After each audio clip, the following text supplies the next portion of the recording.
Hey, what's going on, guys? Really glad and excited to be here. Thank you for the invitation, Adam. This should be fun. Kind of stoked about being the first one. I don't know if that's a good thing or a bad thing, but here we go. So, my name is Daniel Timothy Barker. Um, and, being born into a Baptist Christian family, my first two names are clearly taken from the Bible. But that's fine. I like my name. So, most of you are probably familiar with my dad, Dan Barker. He is the co founder of FFRF, the Freedom from Religion Foundation, and also one of the leading atheist authors that are out today. So, some of you may or may not know that he has five kids, and me being one of them, of course. And I've always thought that people might be curious about his children and whether or not they're theists or atheists today. So I'll let you know a little bit about what it was like growing up with him as a father and a little bit about myself as well. So here it is, Life as the Spawn of Satan. Um, it's funny why I chose that title because a lot of religious people clearly know who my dad is, and they don't like him. They think he works for Satan or he is Satan, yada, yada, yada. And then I've had a few people, particularly online, find out that I'm his son, and so I've been called the spawn of Satan several times, amongst all kinds of other threats and things to myself and my family. Um, but I'm sure you guys are all too familiar with that if you ever go on Facebook. So, so that's that. So I guess I start with my childhood. Where else do you start, right?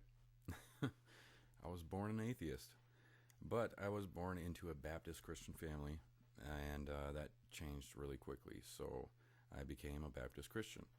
Um, Obviously, didn't know what I was getting myself into. I was taught it from birth. My mom was, and still is very hardcore Baptist Christian, and so that's what I was raised into, and that's part of my story. And that's all I knew. That's all I grew up with. That's all I was surrounded with until, of course, until I was four after my parents got divorced. But I was still so young, I didn't understand what was going on.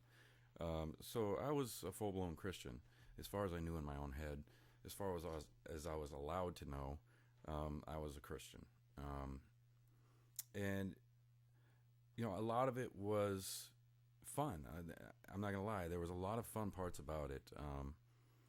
Like there's a rock band at church sometimes, and they'd come out and play the drums and guitar and whatnot, and get everyone pumped up. And those things were fun. But for the most part, church was boring, and I hated going to it. And they did other fun things like what was it called? Lock-in, I think they called it. A church lock-in, and all the kids would go to church at night, and they would lock us in there, of course, with adults around too, and there'd be games and things to do. So there was a lot of fun parts to it, and I'm sure they kind of did that on purpose, to like want you to keep coming back. But for the most part, I didn't like it. But I was in denial, and I didn't accept the fact that I didn't like it. I was afraid I was going to go to hell if I didn't like it. So I kept lying to myself and telling myself that this is right, and this is what I should believe, and this is true. So I did my thing for years. I think up until I was about 16, maybe 17 years old, is when I started really questioning things and pushing the buttons, pushing the envelope, and trying to figure out, is this what I really want? Is this what I really believe? Not to mention that, when I was at that age, my dad was already full-blown atheist, and he's been on Oprah and whatnot, Phil Donahue and things, and so, I know. And now I'm being tugged from both angles. So I've got my mom on one side telling me, you're going to go to hell if you become an atheist and suffer for eternity, all this fucking fear-mongering bullshit. And then I got my dad over here being the rational one and saying, look, here's the facts, and you could take it as is. I'm not going to force you to change your mind or whatnot, but listen to this, or read this, or look at these facts and these ideas and these things. So it was kind of tough. I was like tug-of-war most of my life, being pulled back and forth. So it was a struggle. I think, I know the divorce when I was 4 years old really, really took a toll on me. It's my dad, and he ended up moving out of the house, obviously, and I think he stayed in the area for a year or something like that, and then ended up moving to Wisconsin. So we were in California. He stuck around for a little bit, and then he moved to Wisconsin and started working at FFRF. And, I was so young and confused. It upset me. It bothered me. After a while, after the divorce, my mom met her new husband now, and they ended up getting married, and which is great. I'm happy for her and them. They're both awesome people. But we ended up moving up to Crestline, which is near Lake Arrowhead in California, to a Christian campground, which was awesome. I'm not going to lie. Aside from all the church stuff and things like that, it was amazing living there. We literally lived in the middle of the campground, and it was like I ran that place. Yeah, it was great. So, there'd be gatherings and campfires and things like that. And every week there'd be a new set of people coming through to go to camp. And so I was always meeting new people. And, being there, I was kind of flip-flopping back and forth between questioning my theism and just being full-blown theist. Most of the time I was convinced I was full-blown Christian, so I told everyone I was Christian. I thought in my head I was Christian, and I was, I guess. If you think about it, I was. If that's what I believed, then I guess I was a Christian. So, but around that time is when I started experimenting with drugs. Started smoking cigarettes, started smoking pot, which is whatever. Cigarettes are crap. Pot is awesome. But then I started messing around with some harder things like methamphetamines, and that's pretty much it at that time. It was basically meth, cigarettes, and pot. But I got quickly addicted to methamphetamines, and started misbehaving, and my grades started dropping and things like that, and it really just lost my way for a long time. And when I'd get to my low points of my addiction, that's when I felt like I would come back to Christianity, like there was an answer for me there, when in reality it wasn't. It was the therapy and myself that was pushing me to get over this, and it wasn't some false prayers and all this other bullshit that you get from church. So yeah, anyways, I struggled with drugs, and then I got worse and worse and worse. And I hate to say it, but I think some of the drugs that I've taken in my life somewhat opened my mind up to reality, and kind of showed me that religion is bullshit. Hard to explain because it's kind of a fuzz, but I'm pretty sure a lot of those times, especially when I used to use LSD, I really, really thought about things, and it kind of put me on this path to want to learn more, and see how far my brain can reach as far as learning and figuring out facts and thinking rationally.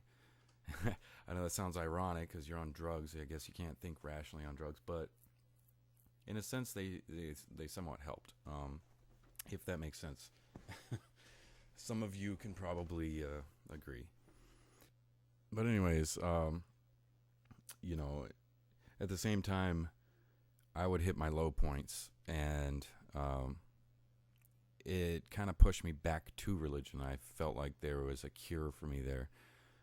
which there never was, never has been. I had to do it mostly on my own. So I guess you could say I relapsed on religion. Which is kind of funny. But in the meantime, I picked up guitar, and it was a really good outlet for me. I've been playing guitar for, I think, almost 25 years. I'd have to sit down and do the math, but yeah, I think it's been about 25 years. And that was an incredible emotional outlet for me, and it still is. I could actually express my thoughts and feelings through singing and through playing, which was great. And that is my church right there. That is, if I had a religion, that would be my religion, is music. So I'm going to kind of try to keep this a little bit short and hopefully answer some questions you guys might have for me in the comment section. But I will, let's tell you where I'm at right now. I'm happily married with a beautiful wife, and I have 3 gorgeous girls that are just amazing. And let's see, my wife was a Jehovah's Witness when I met her, but that didn't stop me from falling in love with her. I love her to death. She is amazing. But now I can't speak for her particularly, but I think she's kind of coming to terms with the reality of theism and atheism, and she's starting to figure things out. But as a Jehovah's Witness, it's really tough, especially with your immediate family and being or banned or whatever. Jehovah's Witnesses are fucking weird. They'll like kick you out of their life if you don't believe in it anymore, or if you go to a different religion or something. They're just insane. But so here I am. I've got a gorgeous wife and 3 kids. Life is great. Life is really good. And again, man, I'm really, really glad to have had this opportunity to talk to you guys. Sorry if I ramble on a little bit and I'm a little scatterbrained. But yeah, this has been fun. Oh, and one last thing. This book right here, God, the Most Unpleasant Character in All Fiction, is my dad's latest book. So I've got to do a plug. It's an amazing book. I actually helped him with all the Bible verses in it, which sucked, but I was glad to be a part of it. And he actually mentions me in the acknowledgments here. I'm not going to flip through it and find it, but if you have this book, check out the acknowledgments. You'll see my name in there. And if you don't have the book, get your ass out there and get it. It's amazing. Thank you guys again. And my dad should be on next, so stick around and you can see my dad's presentation. Awesome, guys. Thanks a lot. Bye.